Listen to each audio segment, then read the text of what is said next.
Hi folks, welcome to the show. And you know what's underrated? Oxygen. I mean, yeah, everyone knows about it, but I just don't think it gets enough recognition compared to the other elements.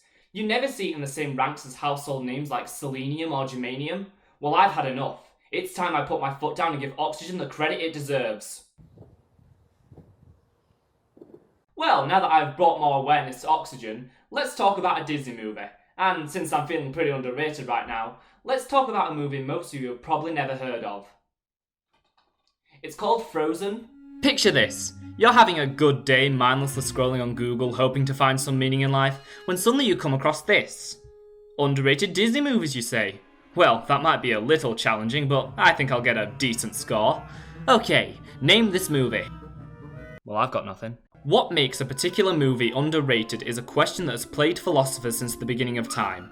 I mean, what is the secret ingredient to having a film be generally well liked, but still unable to break into the mainstream consciousness? Why is the Aristocrat so beloved and iconic, but the Great Mouse Detective isn't? In my opinion, there are three factors that determine a Disney movie's ratedness. How much money it made initially, what came out before and after, and how successful was the home media release. That last point is basically there just so movies like Robin Hood and Pinocchio can go from box office disappointments to beloved classics by being some of the first animated movies released on VHS. For example, let's look at The Fox and the Hound, a movie which, while I love, has a popularity that baffles me. It made a decent amount at the box office, but was nowhere near one of the most successful movies even in that era of the studio.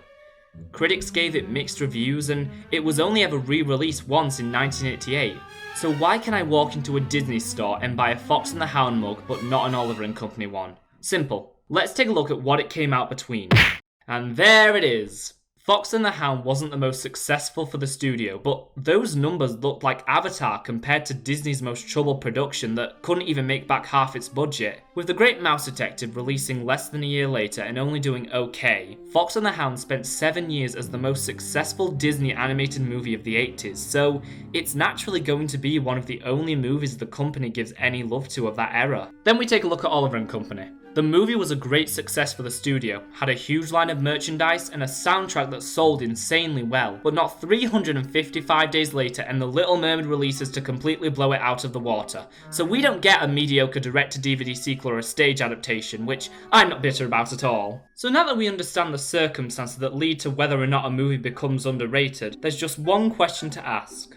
What the hell is this? In recent years, I've noticed a trend of people labelling movies like Tangled or Hercules underrated, when they're not. Now, don't get me wrong, I'm all for people having opinions, you know, as long as they're not different from mine, but in terms of being underrated movies, I think having spin-off TV shows is an automatic disqualification. When people call movies like these underrated, what they really mean is that they don't like how other movies get more attention than them, which is fair. Until they try and start a pointless war over which animated movie made by a corporate monster for the express purpose of making money is better and deserve more success. I mean, you just gotta accept that sometimes Home on the Range makes more money than Fantasia 2000. Life sucks, get over it. So here's a few questions you can ask to determine whether or not a Disney movie is underrated. Question 1. Could you go to a Disney store at any moment and find merchandise of the movie not counting a DVD? If not, then congratulations! It's an underrated classic that will forever be unloved by their parents in favour of its more successful siblings. Question 2. Do the general public know about it?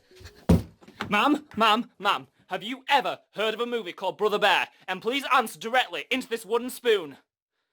What? You've heard it here first, folks! And finally, question 3. Was it a movie released in the 90s not named The Rescuers Down Under? If yes, then hats off to you. Your favourite movie is an iconic classic that everyone remembers. Wow, really? Yes! Now enjoy your half-assed remake that doesn't understand why the original is so beloved and is only made because it's a household name they know they can squeeze millions of dollars out of whenever they want. You know, I might have been a little hasty before.